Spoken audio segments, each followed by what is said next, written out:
자, 지난 시간에 간략하게나마 원핵세포로부터 일단 태초의 원시세포, 루카로 우리가 간주할 수 있는 원핵세포들로부터 이제 그 중에서 일부가 이제 자가 영양생물로 진화를 하면서 특히 그 중에서 이제 광합성이라는 것을 그러한 방식, 광합성의 방식으로 자가 영양생물 형태로 이제 존재할 수 있는 그런 생명체들이 지구에서 이렇게 대기에 산소를 축적을 시킴으로써 이제 많은 변화를 가져왔다라는 것을 이제 끝으로 지난 시간에 이 강의 내용이 그 중에 이제 특히 이제 우리의 입장에서 많은 뭐 중요한 것들 중에서 이제 오늘 볼 사안은 이제 진핵세포라고 하는 것이 사실은 산소가 대기에 충분히 축적이 된 후에야 진핵세포가 비로소 새롭게 이제 진화를 할 수 있게 되었다라고 하는 사실을 우리가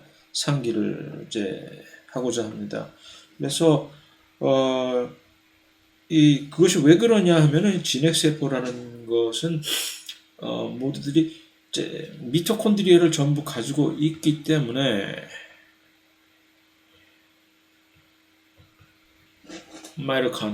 미토콘드리아를 가지고 있기 때문에 이 미토콘드리아를 통해서 새로운 방식의 에너지 대사, 매우 효율적인, 지난 시간에도 물론 언급을 했겠지만, 그래서 이제 훨씬 세포의 크기도 훨씬 커질 수가 있게 되었고, 큰 평수를 누리고 살 수 있는 여유가 생긴 거죠. 에너지가 넉넉하니까.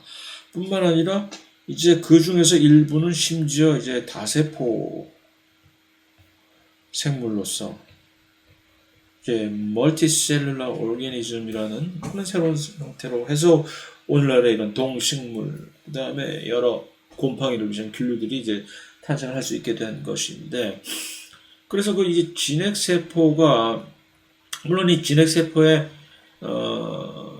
여러 가지 다양한 세포 안의 구조 같은 것들은 물론 4장에서 세포로의 여행이라는 주제를 가지고 좀 더 자세하게 체계적으로 살펴볼 예정이지만, 이제 오늘 이 강의에서는 태초의 생명체로부터 이런 진화 과정을 겪어 나오는 그러한 일련의 시각에서 이제 그럼 원핵세포에서 진핵세포로의 새로운 탄생이 어떤 방식으로 어떤 특징을 우리가 이제 주목을 해야 될 것인가라는 측면에서 한번 살펴봅시다.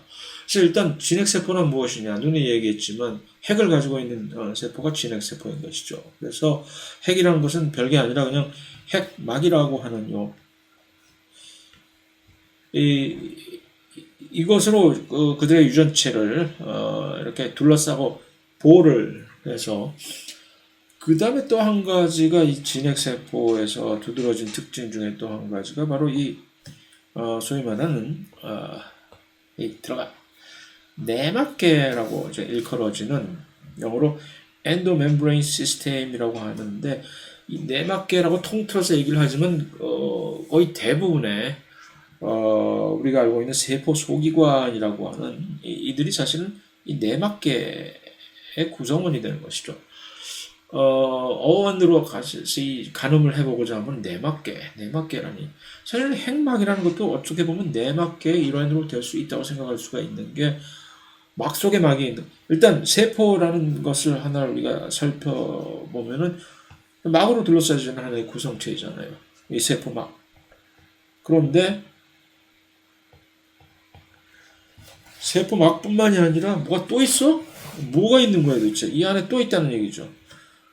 뭔가 새로 막을 하나 쳤어. 왜? 뭐 하려고? DNA 중요하잖아, 여기. 이거 좀 우리가 따로 이렇게 간직해 두려고. 요 안에서만 DNA를 놀아라. 이게 바로 핵막이 되는 것이고. 그래? 그러다가 좀 이따 또 뭐 이상한 걸 하나 만들어낸단 말이에요. 팬케이크 비슷하게. 그건 또 뭐야? 이 안에서 뭐 좀 하려고, 특별히. 뭐 하나. 또 좀 이따가 뭐 이상한 또 이런 전부 세포 안에 있는 이런 세포 소기관이라는 것의 이 실체를 우리가 생각을 해보면, 사실은 전부 다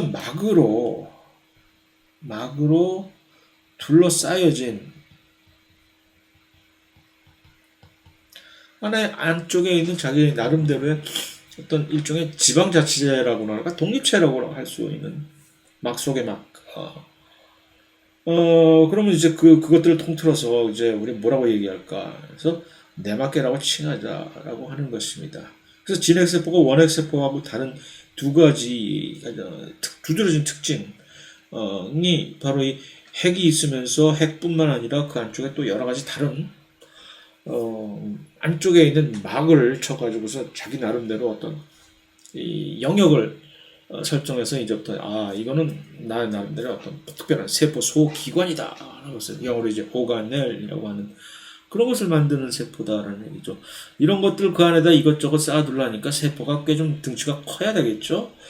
그러니 당연히 진핵세포는 원핵세포에 비해서 크기가 매우 클 수밖에 없고 지난 시간에 봤듯이 지름으로 세포의 지름으로 이제 비교를 해볼 것 같으면 약 10배 정도가 예를 들어서 이 평균적인 원핵세포의 세포 지름이 약 1마이크론이라면은 평균적인 완전히 평균이라는 것이지. 그러니까 같은 진핵세포라도 그 크기가 물론 천차만별입니다만은 일반적으로 얘기해서 평균적으로 진핵세포의 세포 지름은 한 10 마이크로미터, 10 마이크론 정도 된다라고 얘기를 할 수가 있는 것이라서 같은 방식으로 이제 일종의 그림으로 카툰 형식으로 진핵세포의 특징을 이제 그려보려고 하면은 이렇게 할 수가 있는 것이죠. 그래서 뭐 핵이 있는 건 다 알겠고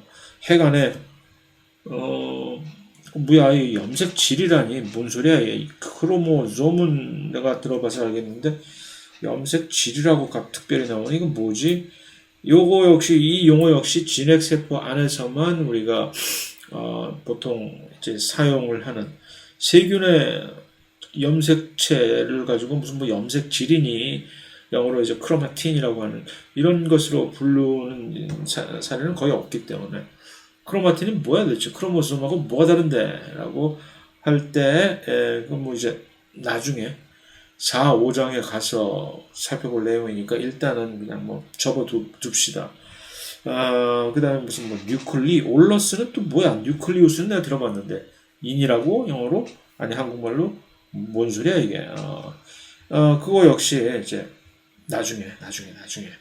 어쨌든 일단 전체적인 감상평을 이 전형적인 진핵세포의 세포 구조를 딱 살펴보면서 감상평을 우리가 이제 하나에 제시하고자 한다면 일단 크다. 크기가 크고 그 다음에 그 안에 뭐가 많다.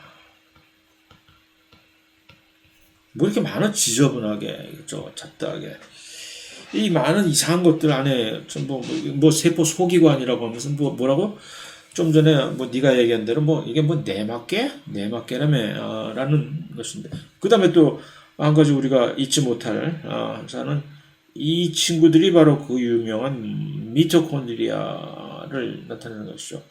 그러니까 뭐 한두 개 세포 하나에 한두 개 정도 가지고 있는 것이 아니라 뭐 보통 일반적으로 최소 수십 개에서 수백 개 정도는 가지고 있는 이제 멀티로 가지고 있는 요 미토콘드리아 이 덕택에 진핵세포의 세포 크기가 사실 이렇게 커질 수가 있었고 그 에너지를 풍부하게 생산을 해낼 수가 있으니까 그래서 요거를 또 다른 방식으로 일관성 있게 지난 시간에 이제 원핵세포도 이런 식으로 이제 단면을 보듯이 보면 이렇게 돼 있다는 얘기죠. 그래서 이 핵 그 안에 있는 그들의 염색체 그 다음에 대부분을 이루는 세포 소기관들이 전부 일종의 막으로 둘러싸인 세포 내막계 그런데 이 미토콘드리아 같은 경우는 그 내막계라고 하는 그 시스템의 이론은 사실 아닙니다.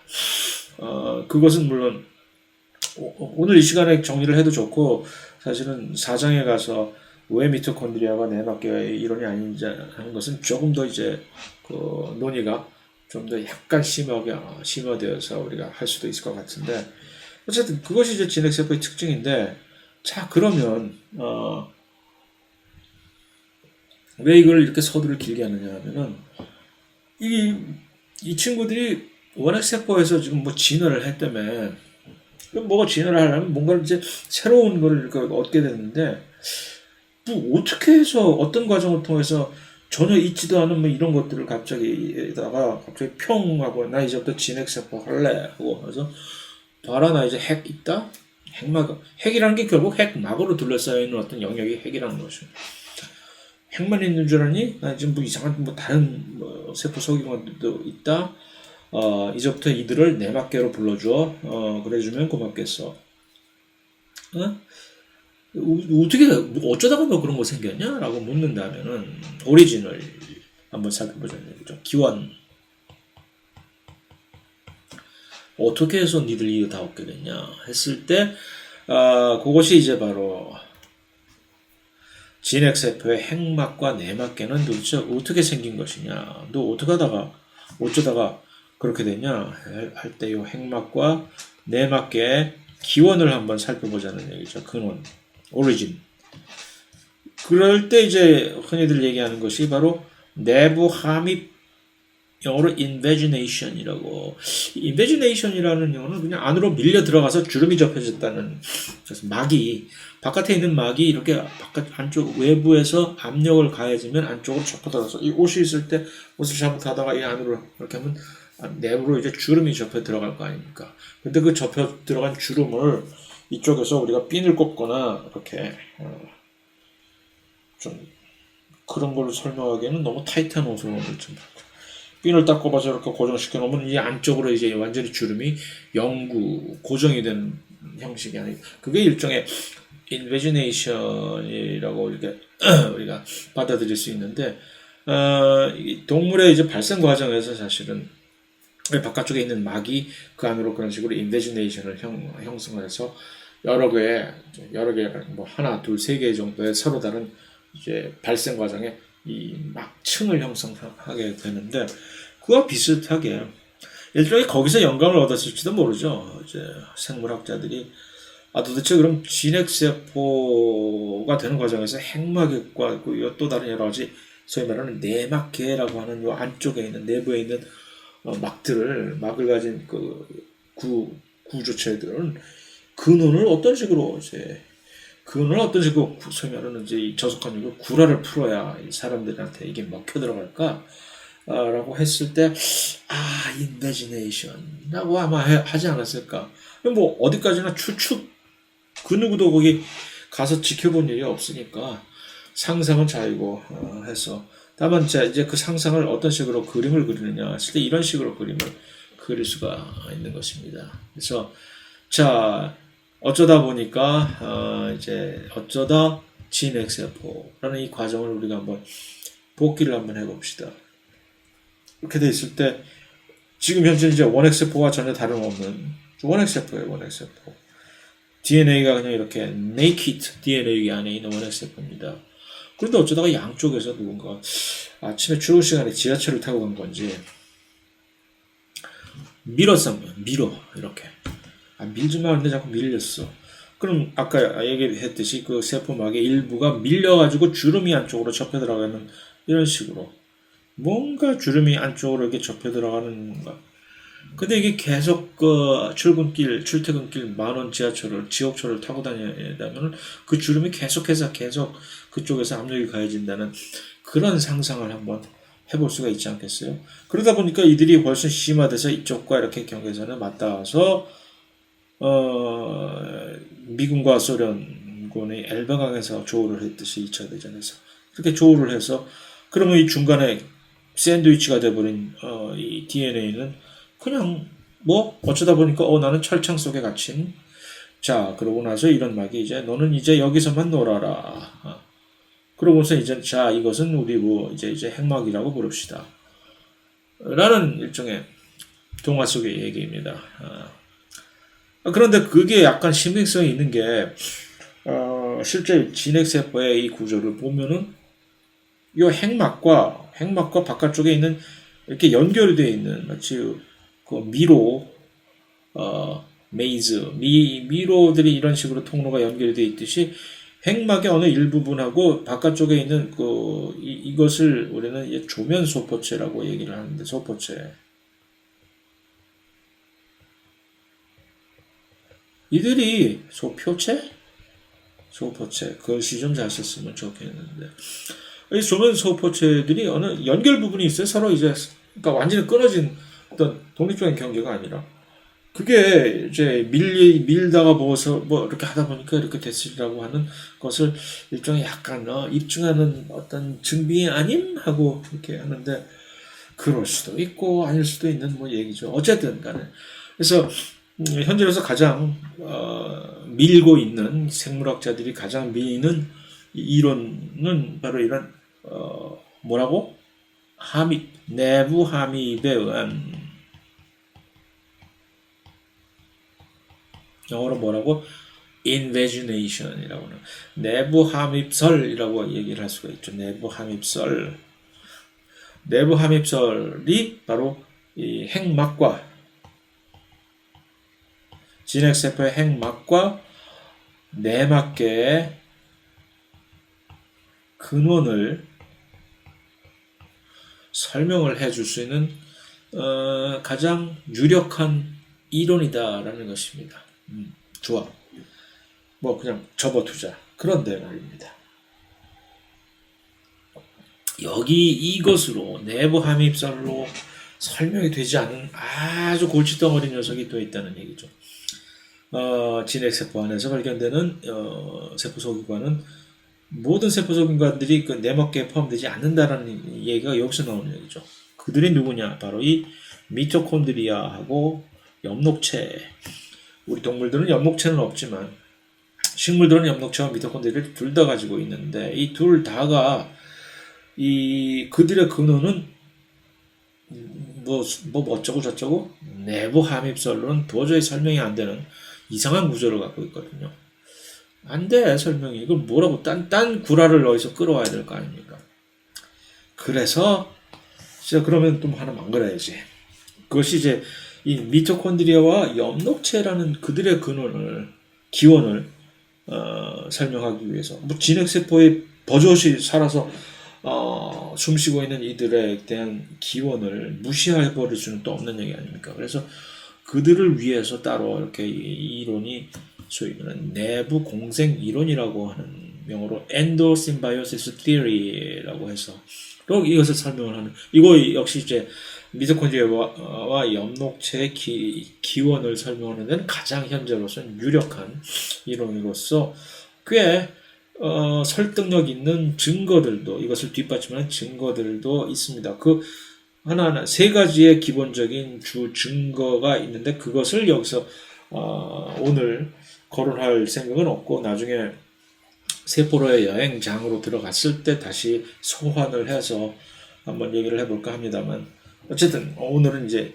뭐 말이 나온 김에 이렇게 미토콘드리아 엽록체를 이제 언급을 안 할 수가 없으니까 하고 가는 겁니다. 그래서 일반 생물학 교과서에 항상 잘 이제 등장하는 이 내부 공생 이론의 어떤 진행 과정을 이제 여기 이 그림이 보여주고 있는데, 그래서 이제 일단 먼저 내부 함입설에 의해서 핵과 여러 가지 다른 내막계들이 형성이 된 다음에, 그러니까 이쯤 되면 이제 절반의 성공을 거둔 진핵세포가 되고 있는 거죠. 진핵세포의 조상에서 가고 있는데 이제 뭔가 아직도 2% 부족한 거지.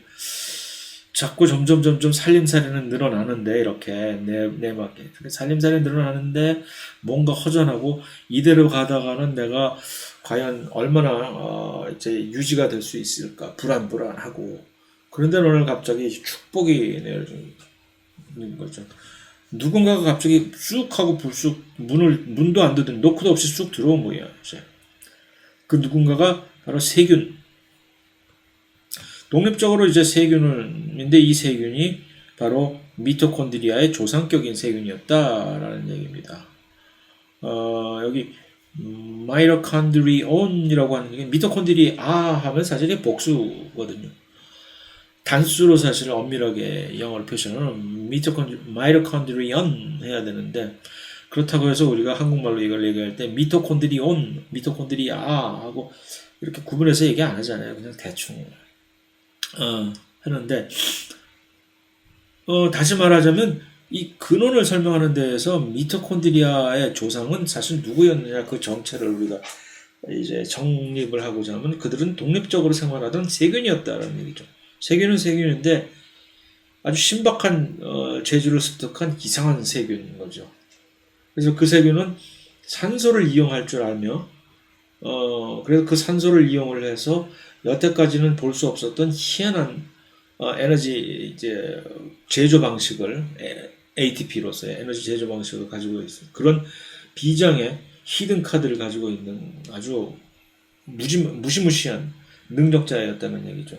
그 능력자가 어쩌다가 간에 불쑥 뭐 잡아먹힌 건지 배고프다가 불쑥 배고프다고 이 친구 분명히 현재 뭐 당연히 헤테로트롭 종속 영양 생물이었을 테니까 아무거나 그냥 주변에 있는 거 불쑥 꿀꺽 삼켜버렸을 수도 있고, 아니면 이 친구 가다가 졸다가 서로 충돌을 해서 쑥 들어왔을 수도 있고 뭐 그거야.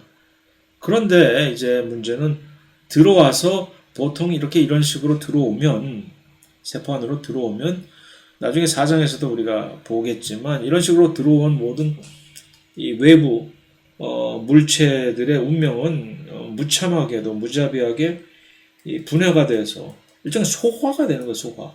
잘 먹었어 꿀꺽 이게 되는 건데, 어떤 연유로인지 이 마이토콘드리아는 처음에 들어온 마이토콘드리아가 혼자 들어왔겠지, 뭐 여러 가지 같이 온 가족이 같이 손 붙잡고 들어오진 않았을 거 아니에요. 그랬을 때 들어오는 이 미토콘드리온이 마이토콘드리온이 생명이 스페어가 됐다고 하는 거죠. 살려준 거야 그냥. 왜? 황금알을 낳는 거위를 일부러 배를 따는 멍청한 농부는 아니었다는 얘기죠. 그래서 보니까 이거 뭐 대단한 친구네.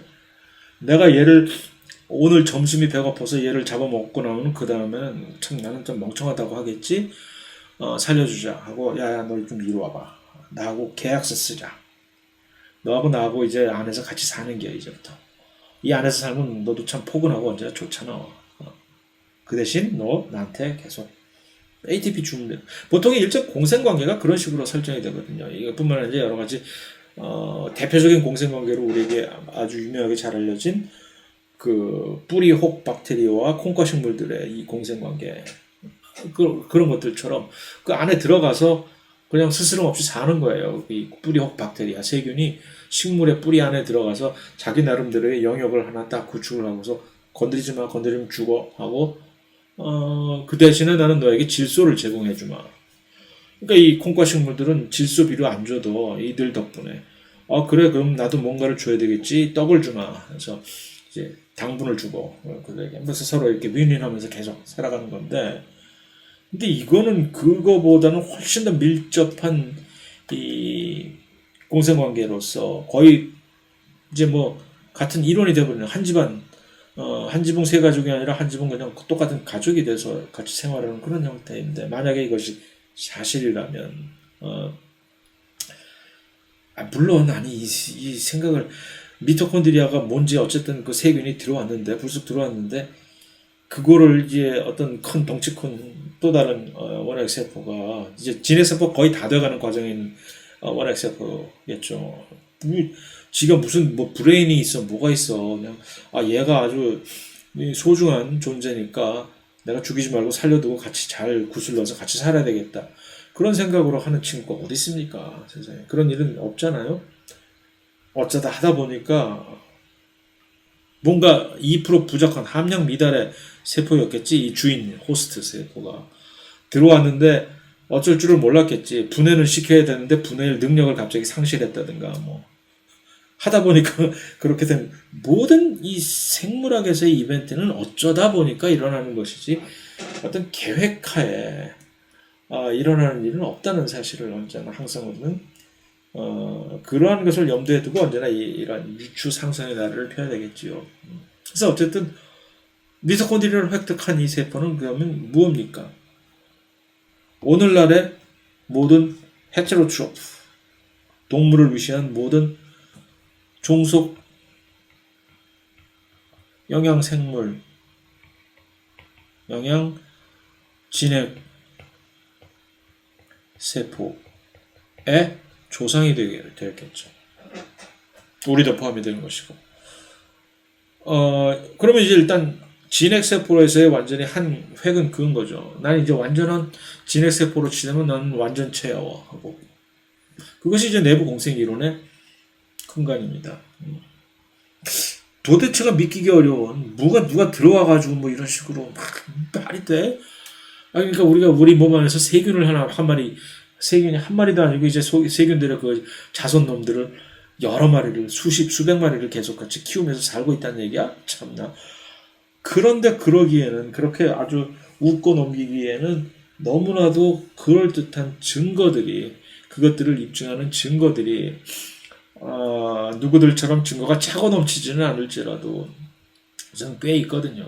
그래서 그냥 함부로 폄하할 수가 없는 것이 또 하나의 사실. 그런데 말입니다.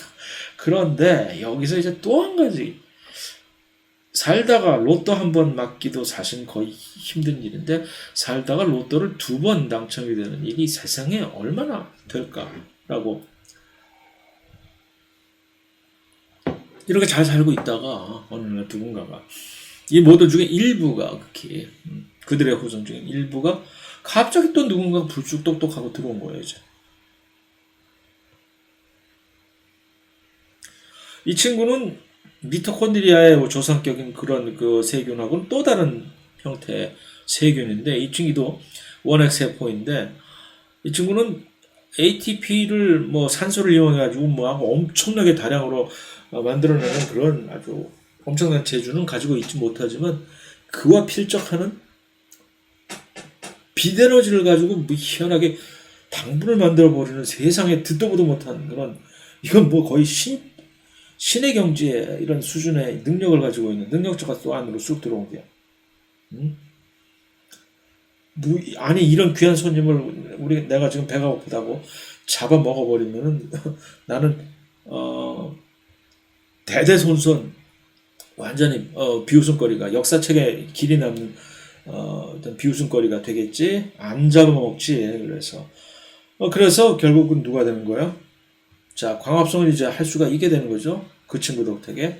그럼 오늘날의 이 자가 영양 진핵세포 대표적인 누구? 식물인 거죠. 식물. 광합성을 하는 진핵세포의 조상이 되는 거죠. 이런 식으로. 이것이 이제 내부 공생 이론의 전체적인 그냥 뭐 요약 스토리입니다. 뭐 더할 것도 없고 뺄 것도 없고. 그래서 이제 일단은 현재로서는 이 믿기 힘든 사실인 것이 또 역시 사실이긴 하나 그거 말고는 사실 또 이 진핵세포 안에 있는 이 두 가지 물론 동물 또는 균류의 세포 안에는 엽록체는 없지만 엽록체와 미토콘드리아의 이 기원을 어떻게 해서 이것이 생겨났을까? 저절로 이 안에서 생겨났다고. 뭐 우리가 살다 보면 뭐 안에서 우리가 자체 개발할 수도 있지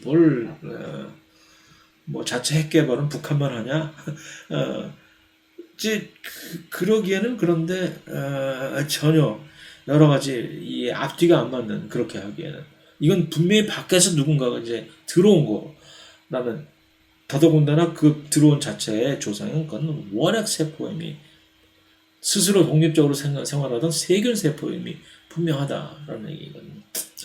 그래서 이 내부 공생 이론이 그나마 현재 가장 신빙성 있는 그들의 기원을 설명하기는 그렇다는 얘기입니다. 그래서 어쨌든 뭐 어떻게 됐든지 간에 그래서 이 두 가지 계통의 진핵 세포가 이제 이 설립이 된 거죠. 이스태블리시가 된 건데 그렇다고 그냥 거기서부터 갑툭튀 그냥 동물과 식물 그다음에 균류 뭐 이렇게 막 된 것은 아니고 일단 단계적인 어떤 단계를 거쳐야 되겠죠. 그 단계가 바로 이 다양한 종류의 이제 원생 생물이라고 하는 프라티스트라고 이제 영어로 얘기를 하는데 그래서 일단 그 후에 이제 그러니까 다시 말하면 원생 생물이라고 하는 것들은 참 걔네들이 누군지 정확하게 얘기하기 매우 애매한 매우 다양한 종류의 생물들인데 한 가지 공통점은 모든 원생 생물들은 진핵 생물이에요. 진핵. 다시 말해서 아무리 하찮아 보여도 그들은 세포 소기관을 다 가지고 있고 최소한 미토콘드리아를 가지고 있고 핵을 가지고 있고 물론 일부 원생 생물 중에서는 나중에 다시 역진화를 해가지고 우선 미토콘드리아를 이거 쓸데없다고 버려버린 그래서 미토콘드리아가 없는 그런 원생 생물도 있긴 합니다. 누굴까? 어떤 미친 원생 생물 어떤 생물이 자기가 가지고 있던 미토콘드리아를 스스럼 없이 버려버리고 서바이브를 할 수 있을까? 기생생물이죠. 남의 몸속에서 기생하는 그런 생물들은 굳이 지가 미토콘드리아를 가지고 스스로 밥 지어 먹을 필요가 없는 것이죠. 내가 남의 거 뺏어 먹으면 되지 하고 그런 것이 있긴 하나 어쨌든 근본적으로 모든 원생생물들은 핵, 세포소기관, 그 다음에 미토콘드리아 또는 어떤 원생생물은 광합성을 할 수가 있기 때문에 엽록체까지도 가지고 있는 그런 매우 다양한 집단입니다. 그래서 그것을 이 시점에서 우리가 그럼 이제 진화적인 연관관계를 염두에 두고서 다시 한번 이제 정리를 해보자면 이렇게 지금 얘기를 할 수가 있습니다. 여기서 유캐리오타라고 일종의 라틴어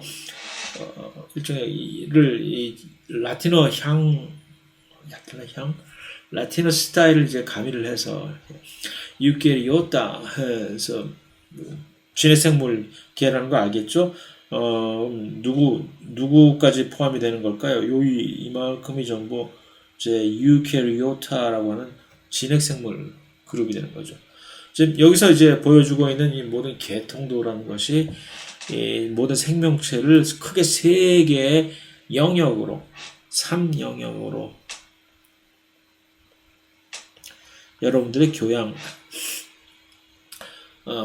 그룹처럼 1영역, 2영역, 3영역처럼 모든 생물체들을 이렇게 3영역으로 3 도메인이라는 것으로 이 3 도메인 방식의 구분은 사실은 제가 생물학을 듣던 그 시절에는 전혀 있지 않은 새롭게 등장한 구분 방식입니다만은 그 다음에 중간에 있는 요 끼인데다가 아키아 다시 말하면 요 유캐리ot과 나머지 두 개의 요 그룹은 세균 백테리아, 세균과 오늘따라 글씨가 고세균이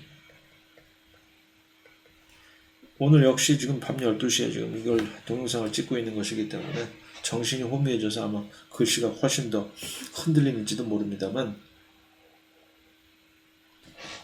이 두 그룹이 그러니까 이 세균과 고세균은 원핵 생물인 것이고 이 유캐리오트라는 진핵 생물인데 여기서 중요한 것은 우리가 여기서 주의 깊게 봐야 될 것은 뭐냐면은 일단 먼저 자 우리가 진핵 생물을 대표한다고 흔히 생각하는 우리 여기 있네 동물 animals 식물 여기 있네 그 중간에 균류라고 하는 fungi 곰팡이를 위시한 곰팡이 버섯 효모를 대표하는 fungi가 이렇게 있는데 이들 세 그룹은 하나의 가지의 밑둥으로 이렇게 딱 여기서 만나잖아요. 여러 가지 냇물의 지류가 그 어떤 냇물의 근원에서 뻗어나가듯이 이렇게 이러한 식의 좀 더 이제 일반 생물학이니까 좀 더 전문적인 용어를 한번 소개를 합시다. 이러한 식으로 이 우리의 진화의 계통도를 그릴 때 하나의 요것이 이제 이런 가지 브랜치라고 영어를 하니 브랜치의 밑둥, 브랜치의 베이스를 우리는 무엇으로 이제 간주를 하냐면 이것이 바로 공통 조상이잖아요. 자, 그래서 하나의 공통 조상으로 이렇게 뻗어 나왔다는 것이 확인이 되는 이러한 형태의 그런 관계를 우리는 영어로 한국말로는 제가 몰라요. 안 찾아봤으니까 영어로 이것을 monophyletic이라고 얘기를 합니다.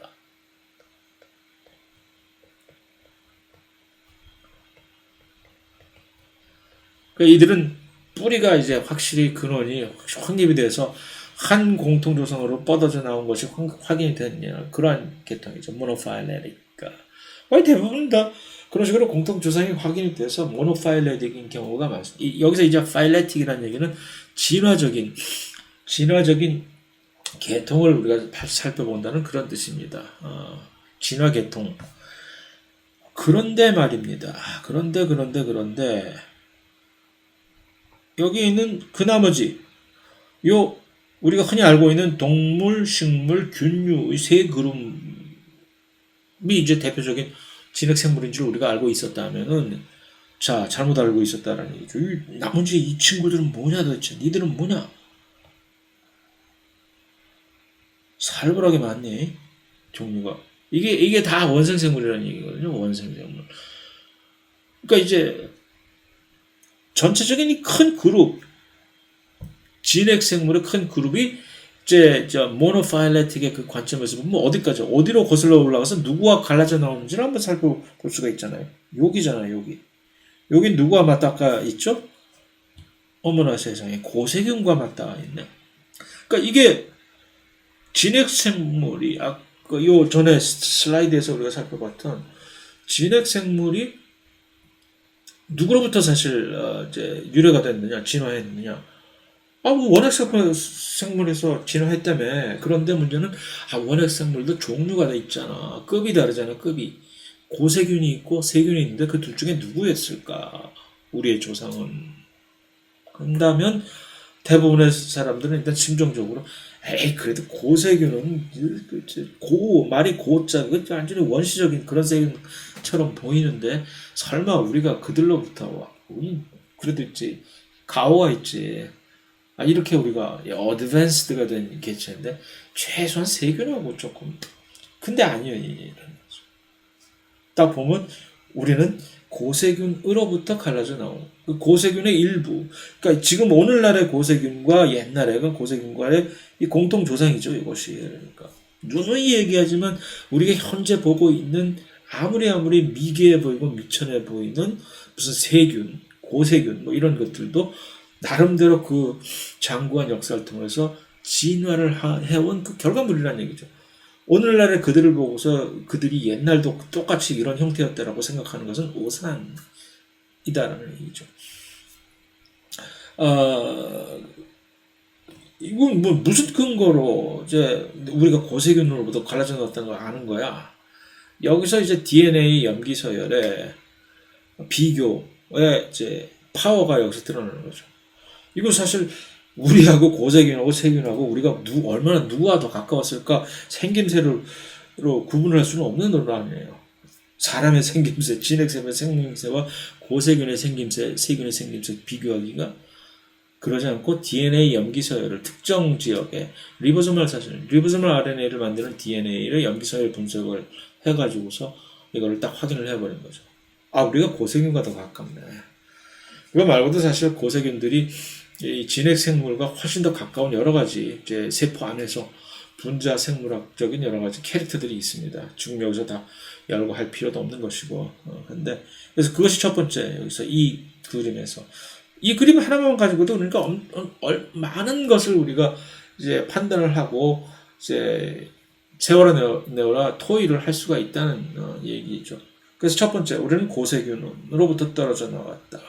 그러니까 세균, 지금 오늘날에 우리 주변에 훨씬 가깝게 있는, 얼마나 가깝게 있느냐 하면 이 많은 세균들 중에 엄청나게 많은 종류의 세균들이 사실 우리 몸속에서 살고 있잖아요. 장내 미생물의 형태로. 그래서 그러나 고세균은 사실 우리가 살고 있는 지역에서 거의 찾아보기가 힘든 아주 마치 신선인 양 산속 깊은 곳에서 은둔을 하는 형식으로 이제 찾기 힘들어요. 근데 어쨌든 그들의 후손이다라고 얘기하는 것은 좀 그렇지만 언제나 또 진화를 얘기할 때 또 한 가지 흔히 하는 실수가 예를 들어서 우리가 침팬지하고 가장 가깝잖아요. 진화 계통적으로. 그러면 얼핏 사람들은 이렇게 우리 조상이 원숭이란 얘기야 하고 그 얘기가 아니죠. 우리 조상이 원숭이란 얘기가 아니라 사람과 원숭이, 예를 들어서 침팬지가 대표하는 원숭이가 가장 가까운 과거의 공통 조상을 같이 공유했었다라고는 얘기이지, 우리의 조상이, 그러니까 우리가 길 가다 원숭이 만나면 90도 각도로 배꼽 인사를 할 필요는 없다는 얘기죠. 그것이 첫 번째이고, 자꾸 이렇게 쓸데없이 자꾸 그러다가 언제 진도 다 빼려고 자꾸 이러는지. 또 한 가지는 약간 모노파일레틱 얘기가 나왔으니까 얘기인데, 이들을 봅시다. 자, 얘들은 모노파일레틱 맞아요. 확실해요. 모노야. 모노. 그런데 이 나머지 이 원생 생물들을 보세요. 이 원생 생물들을 전체를 그들의 공통조상을 찾아봅시다. 이 지금 계통도에서. 없네. 못 찾잖아. 없어. 이들은 모노파일레틱이 아닌 거예요. 그러니까 아니 모노파일레틱이 아닐 수가 없잖아. 누군가 어딘가로부터 공통조상으로부터 분명히 갈라져 나왔으면 분명한데, 말하자면 너무 복잡하고 이제 정신이 없어서 지금 이들을 제대로 정리를 할 경황이 없는 거지, 현재로서. 아직 모르겠어요. 얘네들은 알다가도 한만 봐도 얘네들은 뭐에 대해서 모르겠다라고 하는 것이 어쩌다 보니 우리보다 먼저 진핵생물로서 진화를 했던 그룹이다라는 것이 이제 원생생물을 얘기하는 것입니다. 그거 말고도 원생생물에 대해서 이제 얘기할 게 참 많긴 한데, 어쨌든 그냥 해서 대표적인 원생생물, 바닷가에 가서 흔히 발견할 수 있는 이제 모래알과 사실은 얼핏 헷갈리기 쉬운, 또는 조개껍질, 모래알과 조개껍질의 부스러기와 모래알과의 중간 이 헷갈리기 쉬운 규조류라고 하는 다이애텀. 이 다이애텀이 사실 분자생물학 실험실에서는 꽤 유용하게 쓰이는 물자를 또 제공하는 것이기도 하고, 그 다음에 원생생물 중에서 광합성을 할 줄 아는 대표적인 또 하나, 월복스라고 하는, 그래서 이렇게 녹색을 띠고 있잖아요. 그 다음에 이제 개인적인 본인의 페이보릿, 아미바라고, 이들이 전부 다 원생생물들을 하나 대표하는, 뿐만 아니라 누가 길 가다가 오바이트 해놓은 것처럼 보이는 슬라임 몰드라고 하는, 어떻게 보면 곰팡이 같기도 하는데, 이제 펑거스 라이크 프라티스트라고 얘기하는데, 이 슬라임 몰드의 뇌 구조, 슬라임 몰드가 뇌가 있단 말이야. 그 얘기는 아니지만, 요즘 최근에 연구 결과에서 밝혀진 것인데, 이 슬라임 몰드가 또 그렇게 희한하게 자기들이 이제 마치 뇌가 있는 것처럼 그들의 학습 효과가 아주 기가 막히다라는 것이 또 요즘 새롭게 보고가 되고 있습니다. 누누이 강조하지만 생명에 관한 이 공부는 계속해서 새로운 상상을 할 수 없어서 또한 신기한 일들이 그런 게 있었어? 그런 게 있었어? 하고 계속 튀어나오는 것 때문에 참 개인적으로 생물을 공부하는 하나의 매력이라고 생각이 되는데, 광합성도 사실 마찬가지고요. 식물만 광합성을 하는 줄 알고 계십시오? 동물도 광합성을 해요. 진딧물 같은 일종의 진딧물 계통의 곤충은 사실 광합성을 할 수 있다고 합니다. 자기 피부에 어떤 광합성을 할 수 있는 색소체들이 있어가지고서 개인적으로 항상 그것을 꿈꿔왔던 것인데, 유전공학적인 기법을 도입을 해서 돼지 피부에다가 엽록소를 주입을 시켜가지고서 돼지들이 일광욕을 하면서 스스로 양분도 광합성을 통해서 얻게 되고 하는 그런 괴물 돼지를 만들면 어떨까라는 생각을 쓸데없이 해보곤 했었는데, 어쨌든 그 다음에 이제 많은 종류의 원생생물들이 사실은 인간에게 해악을 끼치는 해충으로서 대표적인 두 가지가 여기서 트라이파노소마 브루세이라고 하는 이 친구 원생생물은 아프리카에서 그 유명한 체체플라이에서 체체파리라고 알잖아요. 슬리핑 thickness를 이제 그 파리에 물리면 이 친구가 몸 안으로 들어가가지고서 얼핏 생각하면 슬리핑 시크니스가 그냥 졸음을 찾으면부터 그냥 계속 꾸벅꾸벅 자는 병이라고 생각할지 모르지만, 그런 속편한 병이 어딨어. 좋게 그럼 그게 아니라 잠에 대해서 엄청나게 슬리핑 디스오더가 생기는 거라서 그거 보통 심각한 이제 병이 아닙니다만. 그 다음에 말라리아를 일으키는 이제 플라즈모디움이라고 하는 원생생물, 이거 역시 모기 안에 들어가 있다가 모기가 피 빠는 틈을 통해 가지고 사람이나 또 다른 가축 등의 동물 안에 들어와서 여러 가지 말라리아를 일으키는 것들. 말라리아를 어떻게 해서 우리가 말라리아의 원생생물이 우리에게 해를 끼치는지에 대해서도 또 사실은 비교적 최근에 그 기저귀 메커니즘이 밝혀졌는데 그 역시 매우 사실은 재미있는 현상이거든요. 그래서 그런 것도 사실 뭐 일반 생물학 2에 가서 살펴볼 내용이니까 그건 뭐 여기서 생각할 필요는 없고. 그래서 그러고 있다 보니까 이제 진핵세포들이 이제 창고를 번창을 하면서 그들 중에 일부는 이제 이런 이제 야망을 꿈꿔서 그 성공을 한 그런 생물들도 생겨난 것이죠.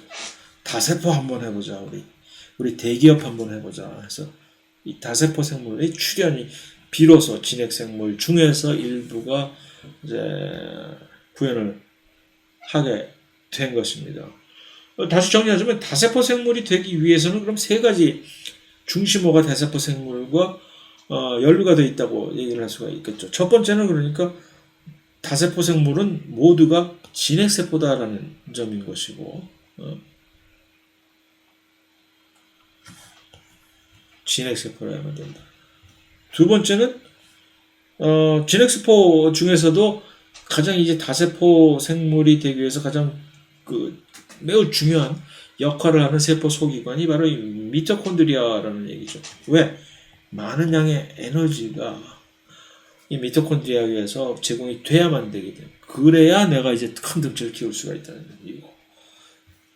그 다음에는 그것을 위해서는 산소가 충분히 공급이 될 수 있는 환경이 또 이제 제시가 돼야 되고 라는 얘기죠. 자, 그런데 이쯤 돼가지고 그러면은 혹자는 뭐야? 그러면 다세포 생물이라는 얘기는 전부 다 그럼 진핵세포만이 가질 수 있는, 누릴 수 있는 하나의 뭐 특혜라는 얘기지. 좋아, 얘기 잘했어. 그럼 얘는 뭐야? 라고. 사이아노백테리아, 남세균이었잖아요. 분명히 세균이란 말이야. 세균, 원핵세포. 근데 지금 멀티하냐, 멀티. 이거 다세포 생물 아님? 아님. 이들은 다세포 생물로 쳐주질 않습니다. 아무리 군집으로 있다 하더라도. 자, 그러면 다세포 생물이란 것은 제대로 정리를 하면 무엇이냐라는 얘기죠. 다세포 생물이란 이 필수적인 특징, 분화를 할 수 있어야 된다. 분화. 그러니까 무조건 그냥 내가 이제 숫자로 세를 과시한다고 이렇게 무슨 뭐 사이아노백테리아처럼 이렇게 나 이제 다세포 맞지? 라고 얘기하면 아니라고 얘기하는 것이 왜 그러냐면 하나의 예를 들자면 엄청나게 수는 많은데 우리가 분화되지 않은 상태의 숫자만 이렇게 많은 세포 덩어리, 아주 대표적인 우리가 흔히 잘 알고 있는 그런 세포 덩어리 있잖아요. 암 덩어리. 우리 암을 다세포 생물이라고 그냥 정상적으로 이제 쳐주지 않잖아요. 그러니까 다시 말하면 네가 정상적인 다세포 생물로서의 기능을 역할을 하고서 구실을 하려면 너는 분화라는 것을 할 수 있는 것을 보여줘야 된다는 얘기입니다. 분화가 뭐지? 그러니까 숫자가 많아지면서 세포들이 세포 분열을 통해서 이렇게 막 불어나잖아요. 지난 시간에도 언급했지만 우리는 어떻게 출발을 했다고? 다세포 생물이지만 지금 무슨 400조니 700조니 하는 그 정도의 숫자를 가지고 있는 생명체이지만 그 700 내지는 400조 개의 세포가 전부 처음에 하나의 수정란으로부터 시작해서 세포 분열을 통해 가지고서 전부 이렇게 전부 다 클론이라는 얘기예요. 클론. 세포 분열을 다다다다 해서 우리는 사실 이 모든 세포들이 동일한 모습을 가지고 동일한 기능을 해야만 되는 거지. 그런데 그렇지 않잖아요. 이쪽 부분에서는 이상한 모양의 세포가 있고 이쪽 부분에서는 또 이상한 모양의 세포가 모양이 다르면 기능이 다른 것은 또 당연한 얘기이고 이 생명체에서 생긴 대로 노는 거니까. 그래서 그것을 이제 좀 더 풀어서 얘기하면 조직이라고 하는 것과 티슈, 그 윗단계에서 기관이라고 하는 것과 조직들이 모여서, 그러니까 세포들이 몇 개 서로 같은 종류의 세포들이 모여서 우리 뭔가 한번 의미 있는 일을 도모해 보자라고 뭉친 것이 서로 다른 세포 조직이 되는 것이고, 그 서로 다른 조직들을 또 끌어모아가지고 야 니들 이리 와봐. 그래서 우리 한번 좀 더 큰 뜻을 가지고 뭔가 큰 일을 해보자 라고 한 것이 바로 기관이라고 하는 것이고, 대표적인 기관은 우리가 쉽게 예를 들 수 있잖아요. 기관 뭐. 그 다음에 그 기관들 중에서 서로 멀리 몸은 서로 떨어져 있지만 마음만은 하면서 같은 목적을 가지고 지향을 하면서 일을 같이 도모를 이제 하는 그러한 시스템을 우리는 하나에 묶어서 하나의 기관계라고 하는 것이고, 식으로 분화를 할 수 있어야만 이것이 정상적인 이제 다세포 생물이다라고 얘기를 할 수가 있는 것입니다. 자, 그래서 어느덧 진핵세포 얘기를 하면서 한 시간, 이 귀한 한 시간을 또 슉 하고 흘려보내서, 자, 일단 그래서 이제 엄청나게 많은 태초의 원시 세포로부터 이렇게 계속 진화를 하면서 또 다양하게 분화를 해온 과정에서 생명의 공통성과 다양성을 이제 동시에 이렇게 접하게 되는 지경까지 오게 됐는데, 이 점에 대해서는 다음 시간에 계속해서 나가도록 하겠습니다.